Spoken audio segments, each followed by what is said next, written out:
Hello, everyone. I'm just giving a moment for new participants to join, but as they do that, I'll begin my introduction. Good afternoon, and welcome to this year's sixth session of the Herman P. and Sophia Taubman Endowed Symposia in Jewish Studies. My name, as many of you know, is Lee Rothfarb, the current program director of the symposia, assisted by Professor Richard Hecht, who is the director for over 25 years, and Noah Weiss, who is our student assistant but unable to be with us today. This year's past sessions have dealt with a wide variety of topics: Jewish-Christian dialogue in border zones, the Zionist movement and photographic archives, the late stage of iconic singer-songwriter Leonard Cohen's life, scholar Omer Bartov's new fact/fiction novel, The Butterfly and the Axe, on the Holocaust fate of his family, and most recently with the current Israeli-Palestinian war as laid out by David Makovsky and Reith Alamari. Today's session deals with a subject that our series has touched on in several past symposia: Latin American Jewry. We've had, I think, 4 sessions already. Our speakers today and guests are Adriana Brodsky and Laura Leibman, who published a new book that they're going to talk about today. First, about our 2 speakers.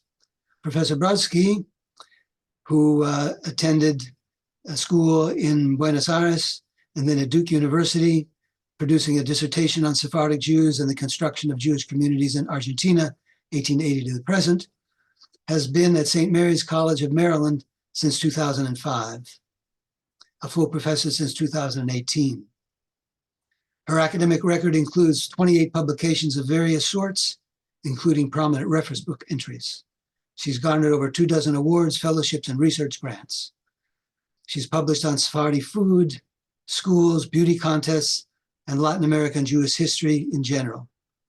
Currently, she's finishing a manuscript on Argentine youth in Zionist movements, 1940s to the 1970s.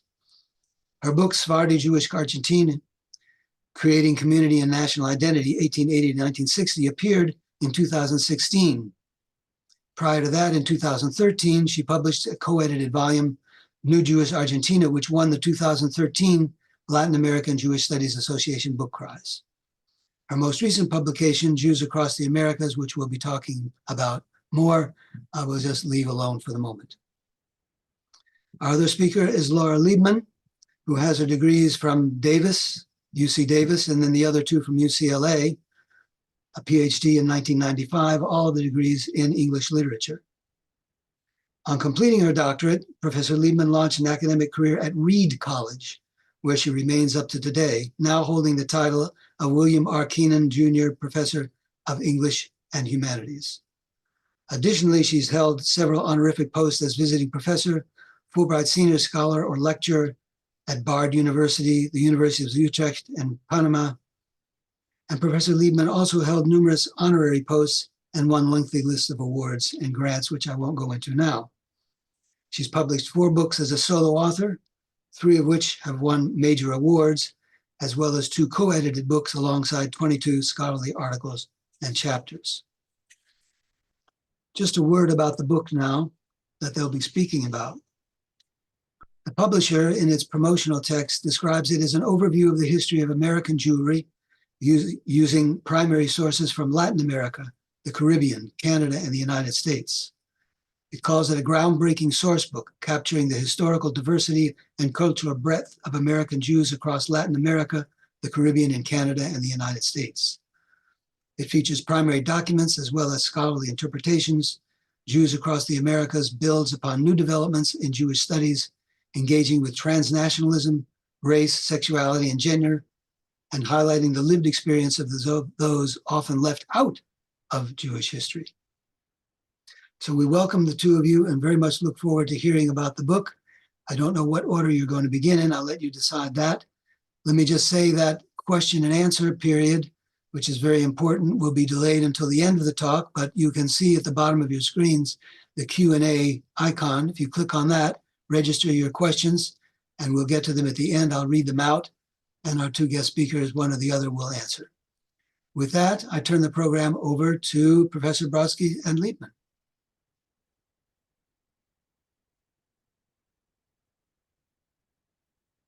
Hello, everybody. Thank you so much for inviting us. Laura and I are very excited about presenting this collection of primary sources, as was described in the introduction.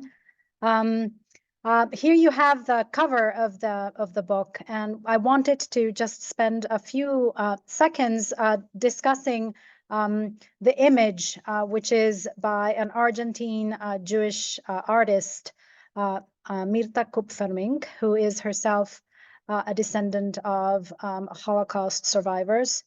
And this series of engravings that she did and printmaking symbolize a lot of the issues that we touch in this collection of primary sources. This is a depiction of a ship with migrants who are leaving Europe behind and moving on to America, bringing with them trees that have been uprooted, but which are going to be set down in the new place where Jews are settling. So maybe we can talk a little bit about the book. In general, this book makes three central interventions, according to us, in the way in which the history of American Jewry has been said before. One of the important elements that we are incorporating into the narrative of the Jewish experience in the Americas is that we are introducing students to a wider time period, and we're covering not just a few the most important centers in which Jewish experience is usually told from. So one of the important things to remember is that the book begins, our first document is from 1492, and one of the last documents that we present is from 2019. And we literally cover the whole continent. So we cover Canada, we cover the United States, and then we cover Latin America as well as the Caribbean. So we are presenting a story that is broader and that is longer from the way in which it had originally been told. The other important intervention that this book makes is that it presents a wider variety of types of evidence than have previously been used to tell the story of Jews in this continent. Usually those, the existing collection of primary sources tended to focus mostly on textual documentation, and there has been a sort of an importance given to political texts or legal texts. We are literally making it much more diverse. We include things from material culture, artists, photographs, fiction, comic books, and we have made sure that the book, as it covers all these centuries of Jewish life in the continent, there are continuities, not just in terms of themes, but also in terms of documents. So students are actually not only learning about the Jewish experience in the continent, but they are also learning about how to read specific types of documents.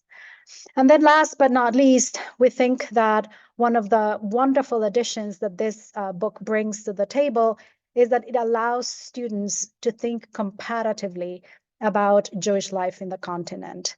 We guide them through questions to think about themes and to understand what were the elements that were shared across time and space, and what were the elements that were singular to particular regions at particular times.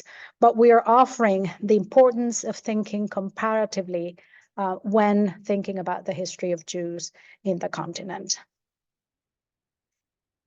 Thank you, Adriana. I want to say one of the things that's been so fascinating about working with Adriana on this project is we tend to focus on different parts of the Americas in our scholarship and also on different time periods. I tend to be more an early person, and Adriana is more somebody who works on the later time periods.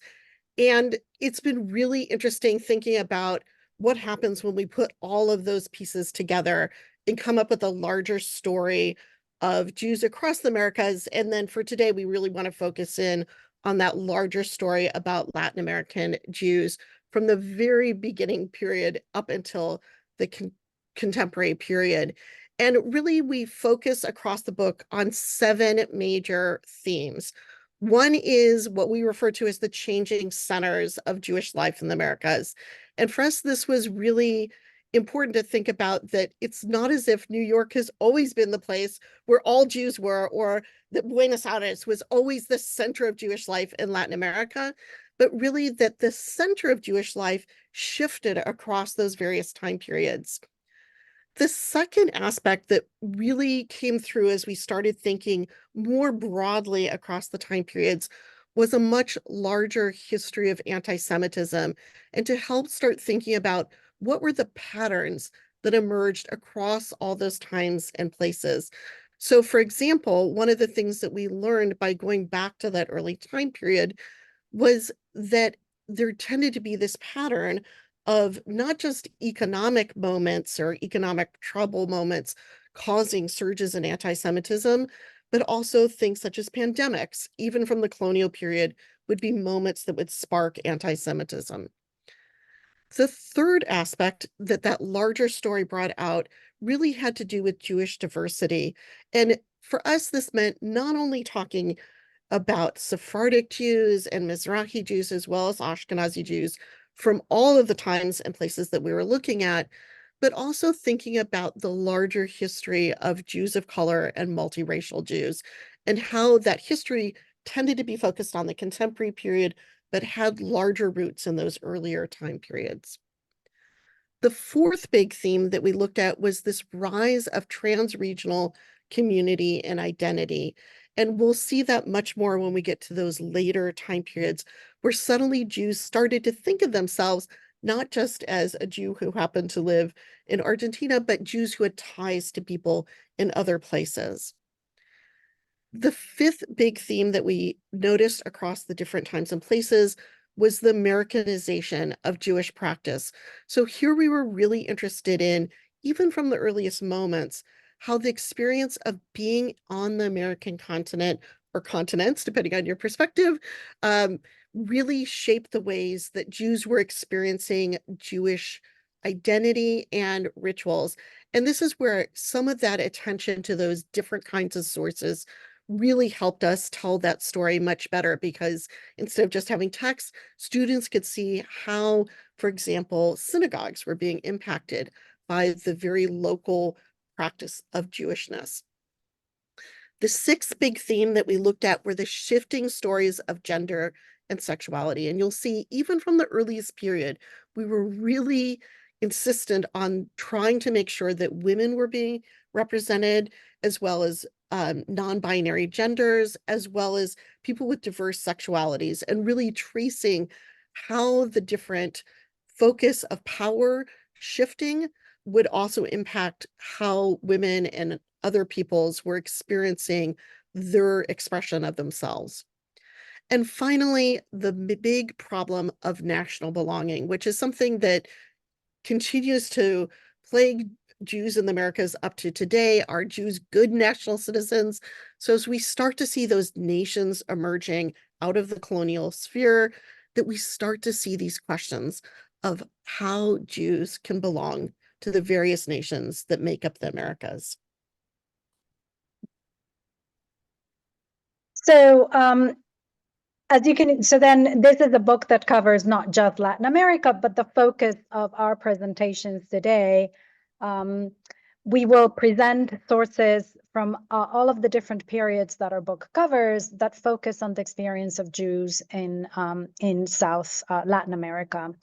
Not South, Latin America. And we'll just show a little bit why we are making some claims about the Caribbean being considered as part of Latin America.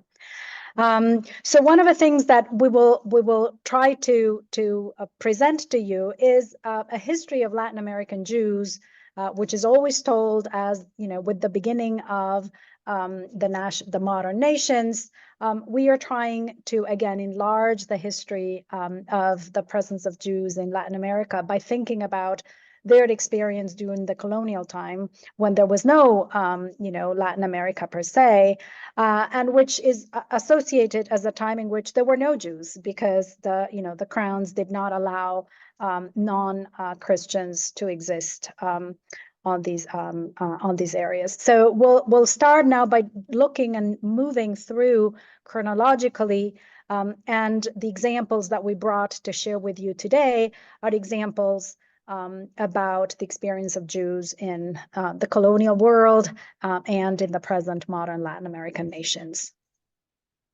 So let's go ahead and dig into that early colonial period. So we're talking about between 1492 and the 1760s. And one of the things that we found as we started to push Jewish life in Latin America back into that earlier period was we started to get these themes that became really important for later Jews as well. And I think that continuity, even though there are kind of little gaps in when Jews are living in larger numbers in Latin America over time, we start to see even that early period ends up being crucial for laying the groundwork for later Jewish experience. And the first theme that comes out of that early colonial period really is this idea of Jews being both victims and agents of empire. And you'll see us drawing that out in the example that we give of one of the sources. The second thing that comes to light is that really the earliest Jewish settlements were in the Spanish and Portuguese colonies. And those were places where Jews often had to worship in secret and were subject to the Inquisition. So there is something very troubling to me as an early Americanist. When you leave out the Spanish and Portuguese colonies early on, it's not like the people of the US were going to deal with those texts either. So it's really this sort of huge missed opportunity for understanding Jewish experience when we don't start with the early period. The third big thing that we see is that starting in the 1640s and going up through the 1820s, that Caribbean aspect of Latin America becomes really important because up until the 1820s, the largest Jewish communities were all in the Caribbean. And here we don't just mean the islands, but also some of these nations that had major port towns that face the Caribbean basin.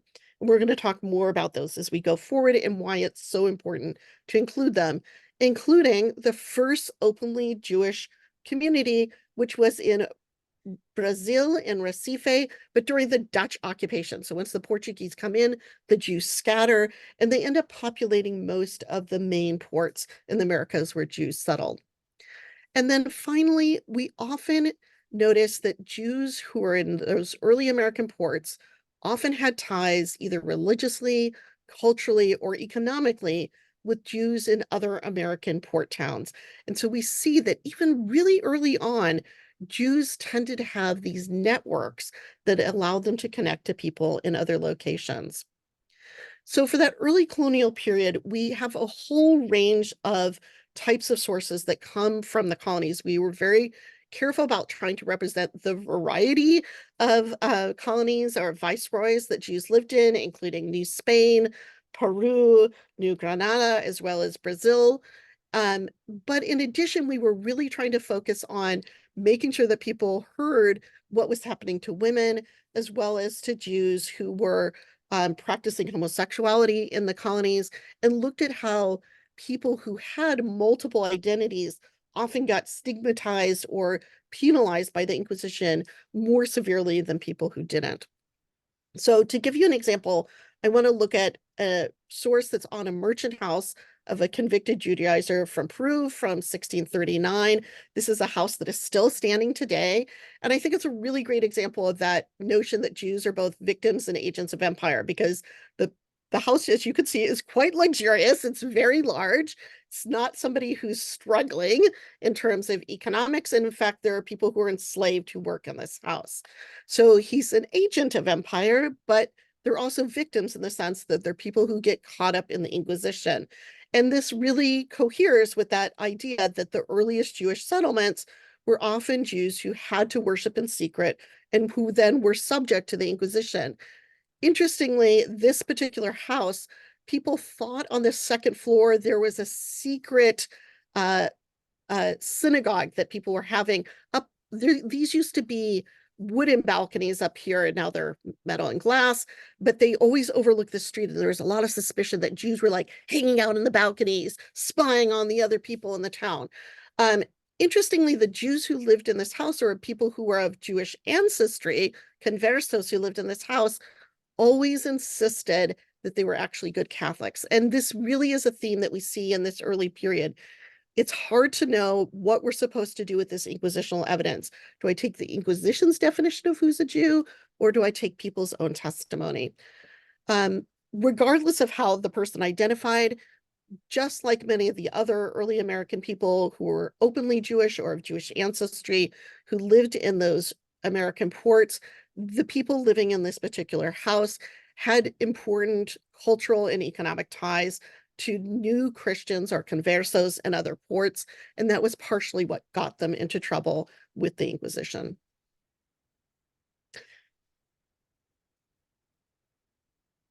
So the second era, go ahead, Adriana. No, go ahead.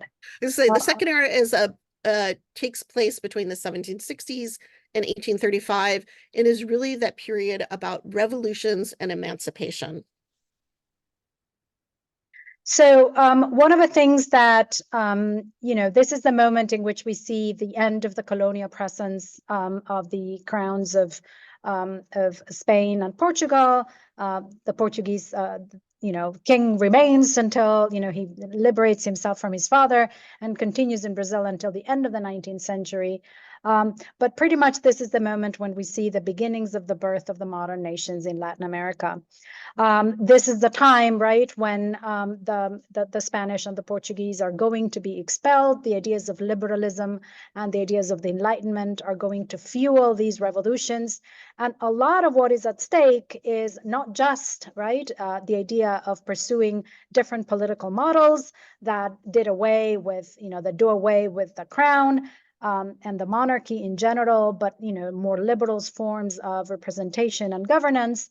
And it is in this during this moment that the idea of freedom of religion becomes important, and that it presents this moment in which, in particular, in the areas in which the Spanish had governed, we're going to see that Jews are actually going to be allowed and invited to come into these regions once the Spanish and the Portuguese are gone.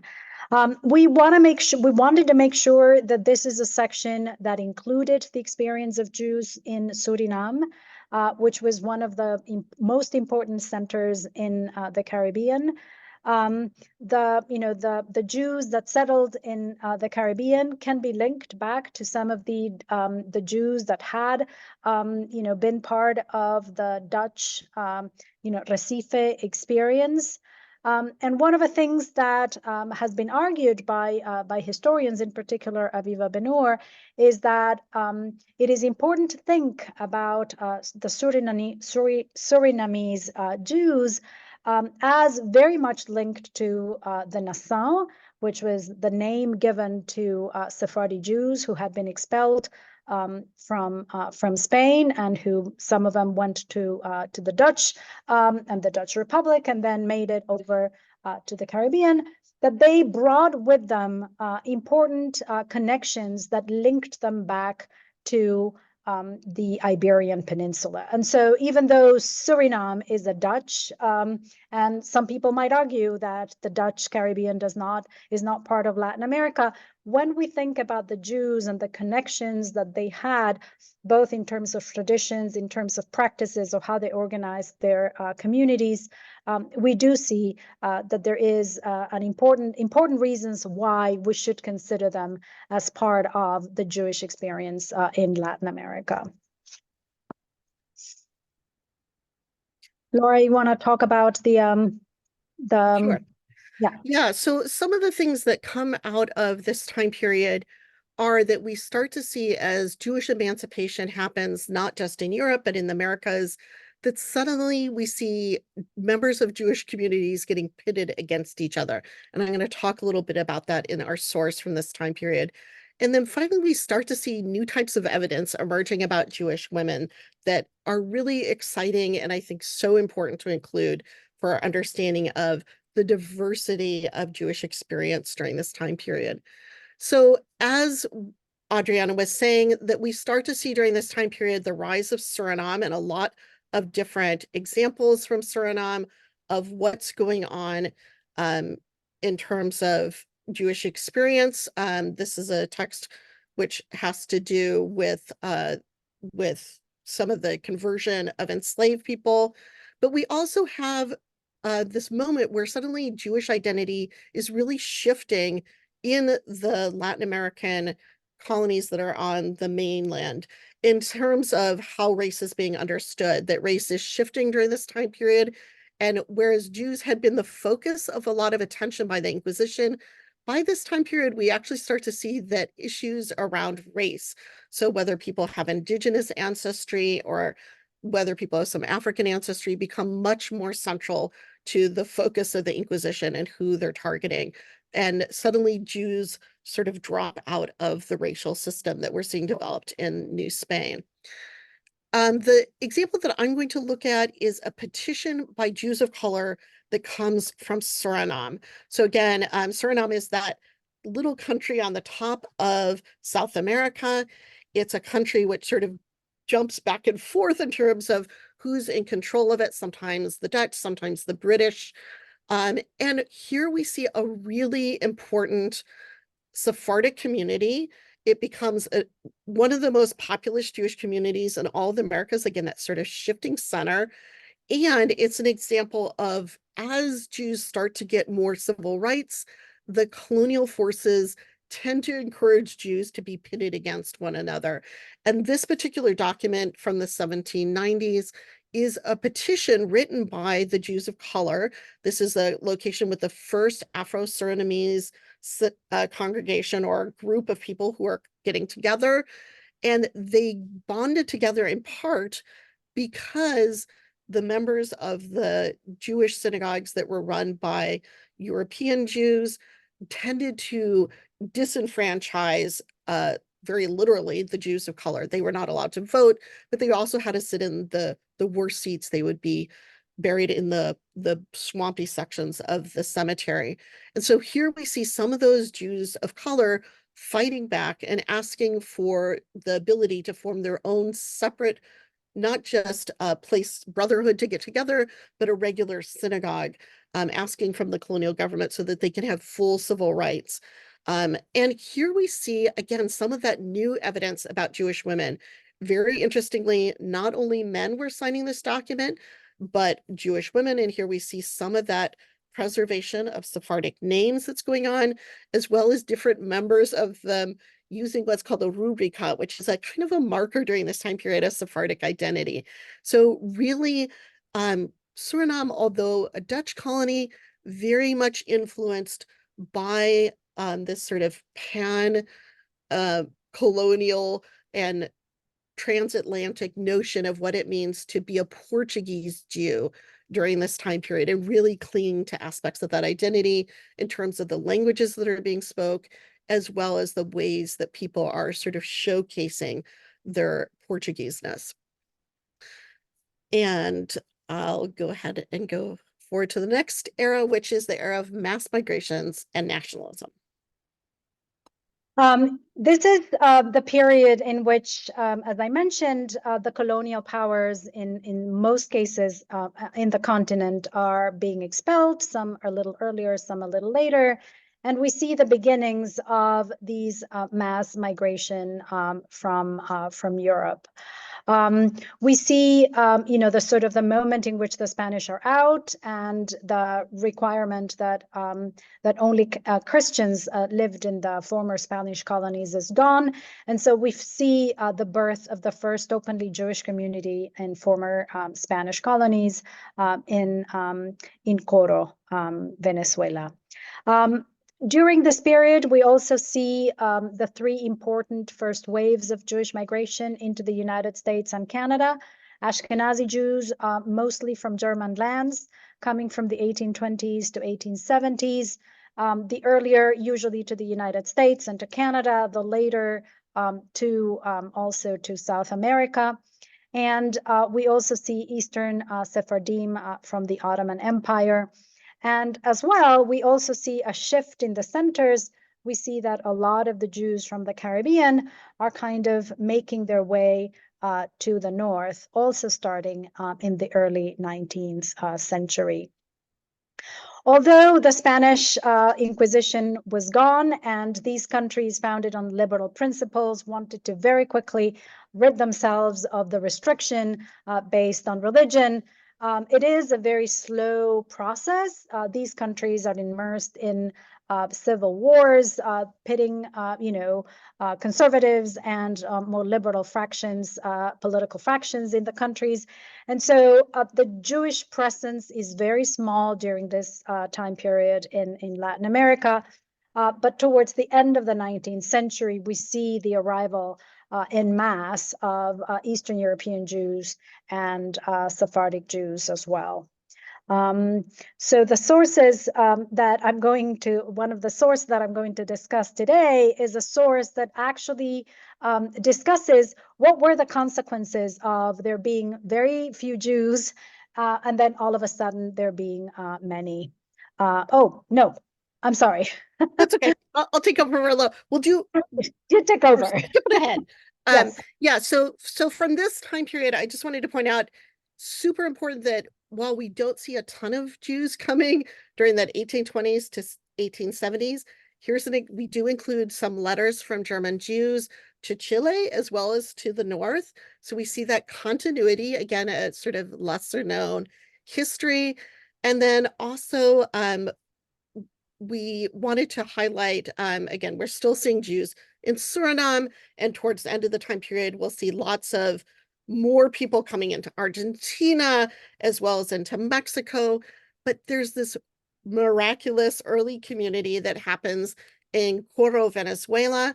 And we're going to show you an example of one of the early objects that's from that particular community, which is an early ritual bath. So this is a really good example, I think, of why it's so important to be thinking about the ways in which Jews during this time period don't really pay attention to the colonial empires and pay attention to the borders. This is a community that was founded by Jews from Curacao, which is a Dutch colony, and they came across this little 180 miles bit of ocean to the border of Venezuela, and they built a sort of separate secondary community, and people would go back and forth between these two places. And part of what they built when they were in Coro was a very early synagogue, which was in a house, as well as this particular ritual bath, which was in the basement of one of the houses of a Sephardic family. So again, it's that 1850s to 60s when I might think, oh, it's German Jews coming in, but because they're coming from this Dutch colony that was very heavily Sephardic, this is actually a primarily Sephardic community that's emerging in Coro, Venezuela. And apropos of this, the Jews in Curacao, which is off the coast, also during this time period, helped some of the founders of the revolutions of Latin American countries. They take in Simon Bolivar, who is a refugee trying to escape from some of the battles that are going on, and they house him in a Sephardic house on the island of Curacao. So again, we have that sort of back and forth that goes on during this time period, as well as this really amazing example of a very early ritual bath. The earlier one that we have is from that colony of Recife, but this one is actually used for much longer, and again is the first one that we have that we know 100% is a ritual bath that is from the community in Venezuela. And our fourth part of the book, moving chronologically, is when we get to the World Wars. And this is the time period that covers both the First and the Second World War. What we see during this time period is that it's not only the wars that are going on, but we also see and deal with some of the reality that was caused by the massive arrival of Jews in the previous during the previous time period discussed before. During the wars in particular, this is the time period in which it is clear that American Jewish philanthropy and political pressure was actually central to diminishing the number of people that could have died during the Holocaust. And so we see America in general, right, not just the North, but also all the American hemisphere becoming central to this fight of helping those who were affected, who remained in Europe after the end of the Holocaust, but also the pressure that the Jews on this side of the Atlantic are going to try to put on their governments to demand that the Jews in Europe were released or were allowed to enter. This is the area, the time period that receives a large percentage of Jews that come mostly from Europe, and it is the United States, Canada, and Argentina, the three countries that get the largest number of immigrants. Yet it is also the time that where we're going to see the Depression, as well as a sort of in the case of the United States and also of the Canada, and a little bit later on in the case of Latin America, certain restrictions that begin to be placed on immigrants coming in. We have the immigration limit of 1924 in the United States, and one similar in Canada. And then with the Depression and the idea that the resources are very limited during this very hard periods, Latin American nations are also going to put very strict limits on who could come to these countries, which of course then coincides, right, with the time in which Jews are trying to escape, those who had survived from Europe. And the idea of, the Depression and these times which are hardened by the existence of wars are going to be prime moments in which anti-Semitism, xenophobia are going to become prevalent in a lot of these areas. Because this is a time in which, depending at what time, the number of Jews coming from outside diminishes because of these restrictions, we'd see, also the birth of and the explosion of Jewish institutions in Latin America. Hebrew cultural centers, Jewish clubs, Jewish social institutions become central to maintaining Jewish identity during this time. And one of the things that we touch through several of the sources is how, women, for women, gender, queer and gay Jews, the era between this time period, between these wars, offered possibilities, but also were characterized by moments of suppression. So some of the elements that we included in this time period are some of the ways in which Jews are going to contribute to to defend and fight alongside members of their nations, especially in World War I. We see examples of some of these Jews that are coming in from the Caribbean. We included material that talks about letters being written back and forth between members of families who are considering, moving to the Americas, and we see the sort of the creation of a very robust Jewish culture in this region. The source that I wanted to very briefly discuss with you is a source that suggests, right, the problems that in many cases the abundance or the number of Jews, in this case in the city of Buenos Aires, and the way in which a particular group of these Jews became visible, and how, again, right, this idea of conflict within the Jewish community, is present in this instance. In Argentina, And starting in the previous, a little before 1913, there had been a lot of Jews that traveled, many of whom mostly Ashkenazi Jews, but not exclusively. And the creation of Jewish groups that set up brothels and brought women under the disguise of a better life in Argentina, brought them under the pretense that they would get married, only to find out when they arrived in the country that they were forced into prostitution. There's a lot of discussion about this topic. There's some instance in which it might have actually not been, that women were duped, but women actually had to choose this opportunity to try to make a living, given the conditions that they faced if they stayed in Europe.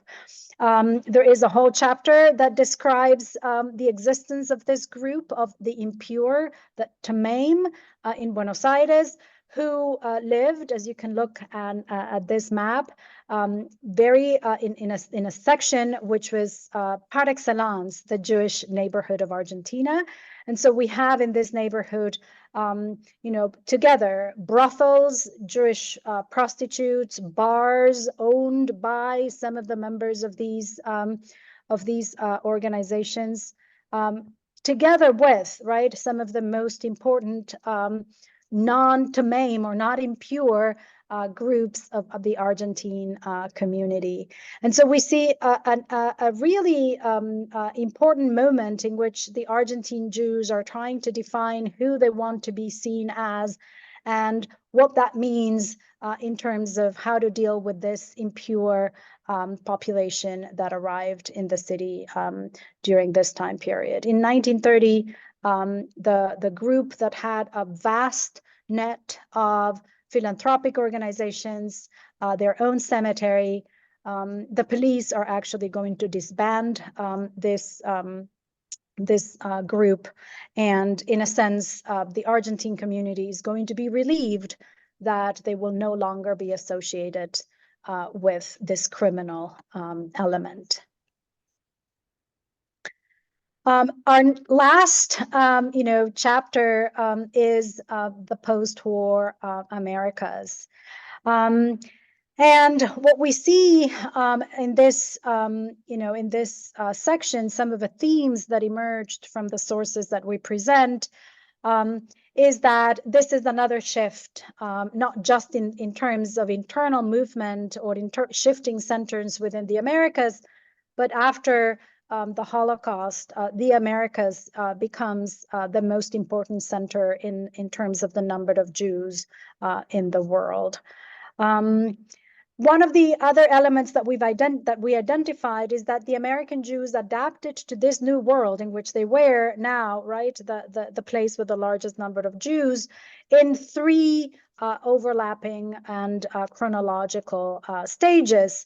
The idea that the Americas will become a refuge, the idea that the Americas is going to become the possibility of a renewal, sort of reinventing themselves, and the idea, that intersectionality, this idea that Jews are going to find themselves feeling connected to other groups, other identities, not just Jewish identity. In the case of Latin America, the military dictatorships of the 1970s meant that in many cases, Jews were picked on the most because of their Jewishness, besides whatever other reason the military might have found for persecuting them. And so, the fear, again, of being Jewish and being singled out by being Jewish is something that, especially in South America, was very much a reality. We also see during this time period that while the State of Israel, as it is founded, becomes a source of strength and hope for many American Jews, it also leads to conflict within American Jewish communities. And we see that throughout the continent. And then and another, perhaps last but not in terms of least, element that we see is that power within these, Jewish communities appears to be better divided, and various groups begin to hold power, rather than, compared to the past, in which that was a little bit more, the same, right? So the same groups being in charge. So some of the sources that we've included here discuss, as I mentioned, the sort of the experience of Jews under military dictatorship. We also have articles that deal with the aftermath of the Holocaust. For example, the Eichmann affair, which was the capture of Adolf Eichmann in Argentina. We also see the sort of participation of Jews in the civil rights movement, in terms of some examples from the United States. We also begin to see the sort of other types of migration resulting from, in many cases, the existence of Israel as another place where Jews can go, but also movements because of political reasons. The piece by Ruth Behar, who I think was one of the visitors that you enjoyed in the past, she describes and she, sort of presents a list of the Jewish Cuban community, in which, the names of those who have left the island, either for political reasons or looking for other alternatives, they're crossed out of the Jewish community roster. In this particular case, the source that I wanted to bring to you was of recipes. We have a series of documents throughout all this time period, and on which we touch, about food. And this is a book that has been put together by descendants of some of these initial Moroccan Jews who arrived very early on in the early 1920s, starting in the 1920s, in Brazil, after Brazil had passed a constitution inviting non-Christian groups to settle there and granting them the freedom of religion. Moroccan Jews travel and settle in the area of the Amazon, especially in the towns of Manaus and Belém. They found important synagogues there. They are they become intrinsically connected to the trade in the rubber. And this is an interesting recipe that was put together, as I mentioned, by one of these descendants of these initial Moroccan Jews, which is a recipe for almondega, which is actually a recipe from Sephardic Spain. It actually has connections, with Arabic because of the experience of coexistence on the Iberian Peninsula.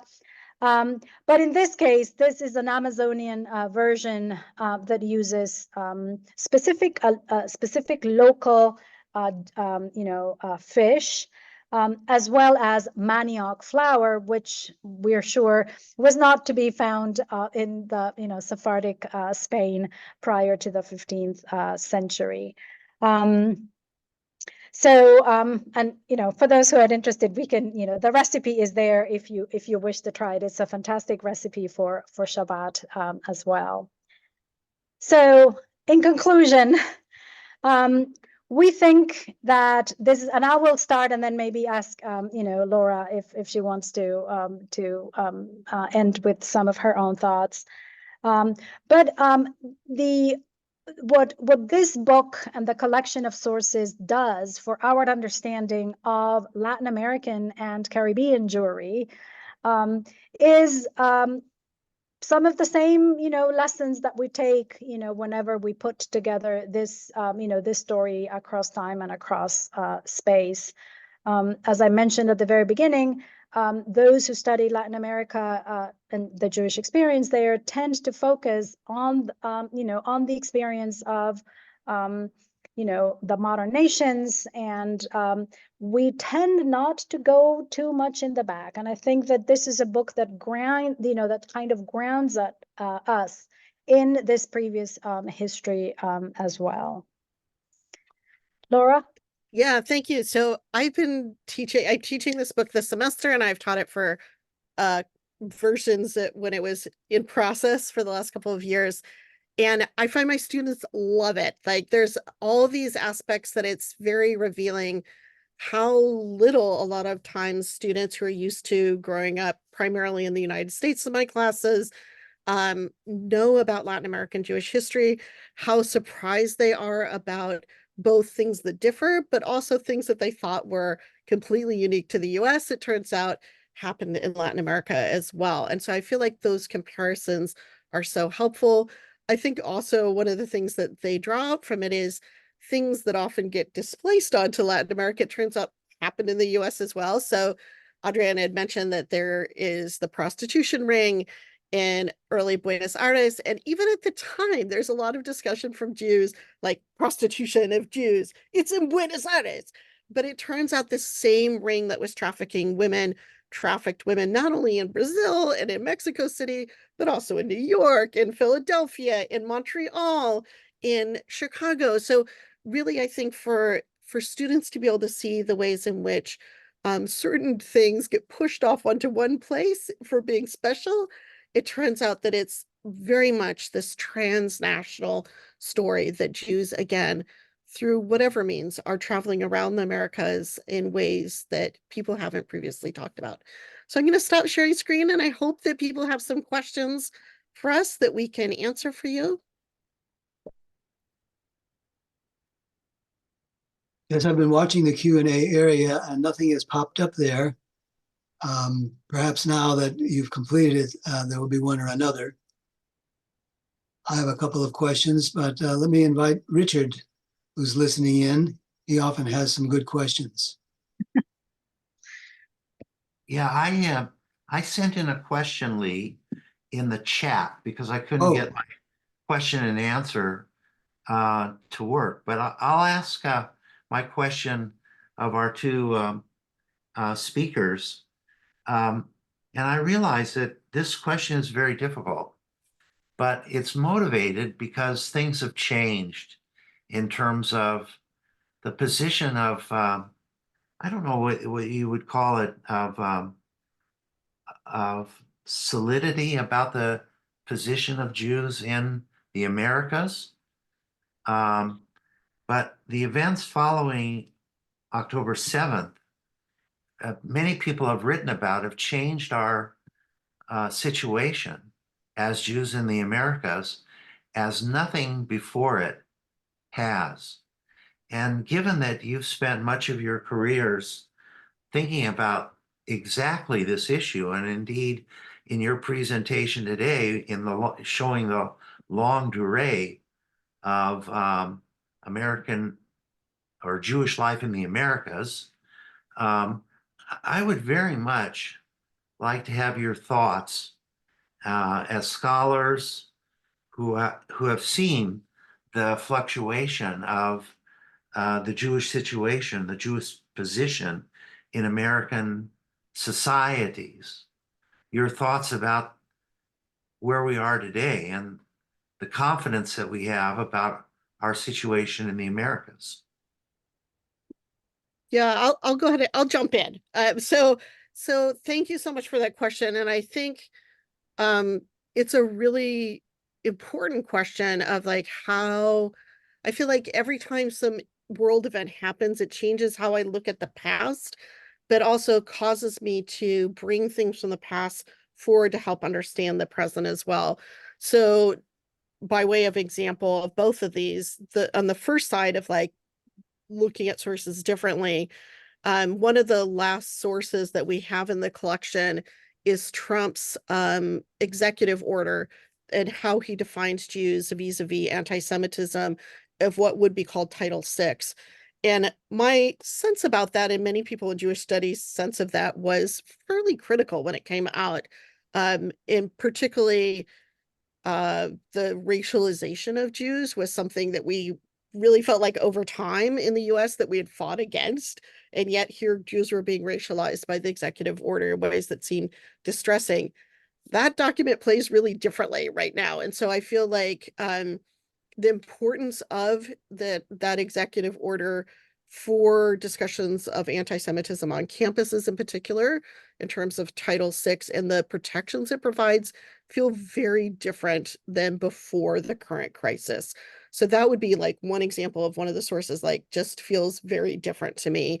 And I still have some of the same concerns, but I also see like how the advantages are clearer as people are really struggling on campuses of how to define anti-Semitism.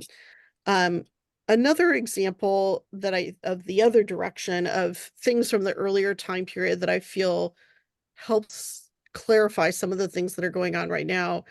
I've found that the different instances of how Jews were presented in anti-Semitic tropes across this volume has allowed my students to really much more clearly see how current rhetoric invokes really long-standing elements of anti-Semitism that have been present very early on in American Jewish history. And similarly, that because something that I mentioned earlier of that way in which pandemics seem to spark certain aspects of anti-Semitism or outbreaks of anti-Semitism, I actually find the proximity of October 7th and the pandemic to be really important for understanding what's going on right now in the United States and other parts of the Americas in terms of the kinds of anti-Semitism that Jews are experiencing. So instead of seeing it's like it's about Israel and Palestine, really trying to think about what are those larger forces that again seem to echo earlier moments when there have been outbreaks of anti-Semitism, and how does that maybe help us contextualize what's going on today and think through some of the issues that people are facing. Yeah, and perhaps, thank you, Richard, also for your question. Perhaps I was, I'm working on Jewish youth, and I was just preparing and reading something for my work, for that work. And I was reminded by going back to the sources that the conflict in schools and in universities in the 1960s in Argentina, just wow, it was almost as if I was just reading today's newspapers about what is going on. And so there's a part of me that always thinks that we tend to think that what's happening today, it's actually new, and if we kind of spend a little bit of time going back, we do find very, very similar. Even the terms that are used today, were used in those days, and even though the conflict was not necessarily about what was happening in Israel, but rather, some internal issues that were happening in Argentina. It's almost as if, the tropes and the ideas and the images and the message, could have been taken from today's newspaper discussions and the opposite as well, right? So yes, I think that, on the one hand, we can see this longue durée that we then tend to forget it existed, or we tend to not remember, but it's there, and these things are not new. I have a question. Jews in Europe, where I know the history much better, were always involved in international commerce. How about from the Latin American countries? Is there connections between them and commercial interests in Europe, or are they pretty much just limited to their own nations, or what? I can start with that.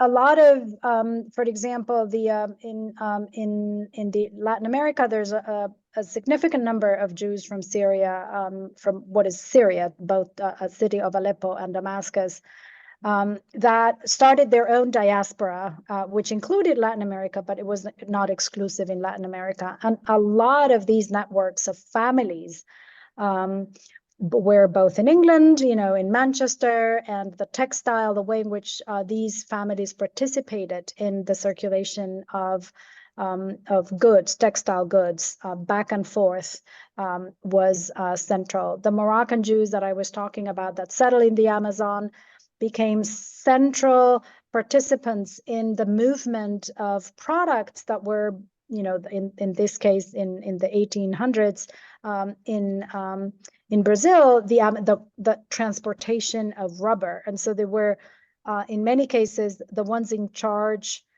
to move the rubber from the area in which it was collected to the main ports from where then it left to Europe.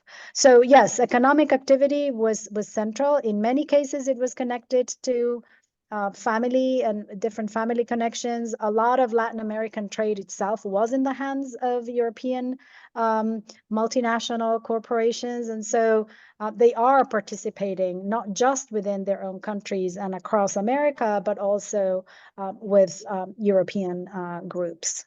That's products, also international banking and finance and the like. Some of them, yes, a little bit, forward in time, not as early as these other activities, but yes. Yeah, and I would say that that's a history that goes back to the early colonial period. So that first house that we looked at was that of a merchant's house. And part of the reason why both Jews who were openly Jewish in the British and Dutch colonies, as well as people of Jewish ancestry, conversos or new Christians in the Spanish and Portuguese colonies, are able to be so successful as merchants. I think part of it has to do with being Sephardic and knowing languages across colonial boundaries. So they're able to form these networks, but also many of them do have ties to people in other port towns, either in Europe or in different parts of the Americas, that just allow them to be able to transport goods and have access to trading partners that other people might not have. And definitely early on, Jewish food, for example, goes through some of those networks, that we have some of the Sephardic Jews, some Portuguese Jews in the early US are sending food down to the sugar colonies in the Caribbean, as well as sending food to Suriname, as well as sending food to other places. And so even things like early on, you see haroset for Passover. Somebody sends some from Newport, Rhode Island to the Caribbean, and you always feel like, really, haroset? That seems like a weird thing to send. But he'll send like turkeys and haroset and kosher meat and all sorts of things get shipped around. And again, part of what allows Jews to be able to practice their religion are those same networks that are the trade networks and that have established in part because they were denied the ability to have other kinds of jobs in certain places, but also because their very distinctiveness in terms of language and family connections, both across the Americas into Europe, allow them to have this kind of niche aspect in the mercantile networks. Yes, that's interesting. I imagine multilingualism played a part here too. Yeah, definitely. Jews trafficked across national borders all the time. Yeah. So definitely, and definitely having families in different places as well. So that you'll see people sort of, strategically marrying off daughters to people in other ports so that they can have trading partners in that port. So they're very kind of clever about how they establish trade networks. Yeah. Well, I've been watching the Q&A area. Uncharacteristically, I haven't seen any. I hope it's not a technological glitch on my part. Usually they show up there, but I haven't seen anybody type anything. But I invite anybody who is listening in who would like to pose a question here as we approach the end to please do so. Could I ask another question, Lee, that I think is important? Yes, of course, Richard. You get maybe two, but no more than two. No, I may want to ask more than two, but so one of the distinctive things about your work, I mean, I'll say two things about what is distinctive. You can use your book without ever taking a course from the two of you. Um, in other words, someone shouldn't shy away from your book because of, well, I didn't take the class. It can be read as a fantastic narrative about the long course of American Jewish life Jewish life in the Americas. That's just a comment. But my other question is the issue of materiality in Jewish life. We often think of of Jewish life being propelled by ideas, various kinds of ideas, religious ideas, secular ideas, whatever. But one of the interesting things I found about your book was the effort to include the material history of Jews, as much as you can do, given what you have to do in each of these sections that you took us through this afternoon. So I'd like if the two of you could comment on the significance of materiality to understanding the Jews of America. Maybe I'll just add something. Laura is definitely the expert on material culture, so I'll let her say a little bit more. But I wanted to remind the readers that in an effort to make it possible to those who get to the book to perhaps see the original of the material that had to be translated so that it was accessible to everybody in English. So we have tons of sources that have been translated. We actually are making these original sources available on a website so that everybody who's interested could actually see the actual source, which we also feel is central to getting more connected to the material that we present. So here Laura is providing some examples. So there's extra material that we haven't included in the book, but there's also in many cases the sources that had to be translated and therefore they don't look like the original source. We hope that through the website, they can get closer to that materiality in the way that is only possible, through, by looking at the original. And of course, the most perfect way of looking at that would be to hold it in their hands. But when that is not possible, we believe that at least looking at what the original looked like, that had to be translated into English, what it is. Yeah, thank you for pointing that out. That yeah, I will say apropos of what you were saying, Richard, that my family, who are all scientists, my parents pointed out to me that it was so nice that of my books, the chapters are very short in it, and they have the objects and they have lots of pictures, and they were like, you know what, we'd like it if all your books had like really short, pithy, interesting little chapters like this, as opposed to like the long chapters. And I was like, well, I don't know that I'm going to be able to do that, but I think it is a point that, like, post-pandemic and whatnot, that a lot of us like to have shorter things to read as well. And there's something useful about having a collection that isn't just 50-page chapters or something like that. So there's that. I would say in terms of the materiality, I would echo a lot of what Adriana had said. That definitely, for me, a lot of times there is this, Jews are the people of the book, and we certainly are interested in books, but that those objects allow us to tell stories about different aspects of the Jewish community that we might otherwise be telling about. So by allowing us to see what was going on in a ritual bath or what was going on in a house, that we get access to people who might not have left any textual evidence. So for wanting to include more things about women and more things about people with different gender identities or sexualities, that being able to, or Jews of color, being able to include a wider range of objects for people to look at really help both us as readers and also anybody using the book have a wider sense of who makes a difference in a Jewish community. And I find for students that definitely that helps them see, like, where do I fit in a Jewish community? Who's supposed to count? Who's supposed to be at the center of Jewish life? I think those are all questions that people often deal with over the course of their lives. So really helpful to see a different range of people being identified. Well, I haven't seen any other questions pop up. I want to thank the two of you for your time today and for giving us such stimulating material to think about. As I said before, it's not my field, but I'm definitely motivated to look at those many, many sections that outline all of those aspects of culture in Latin America involving Jews.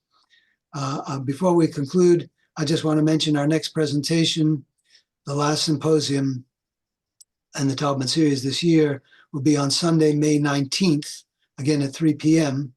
And the speaker is Professor Jeremy Dauber, who's going to speak on Mel Brooks and has the provocative title or subtitle, Mel Brooks, Disobedient Jew. No surprise there. So please tune in on Sunday, May 19th, 3 o'clock for that presentation. Thank you again for all we've seen today. Very much appreciated. I hope we can stay in touch. Thank you so much. Thank you so much. Ciao. Bye-bye. Bye-bye.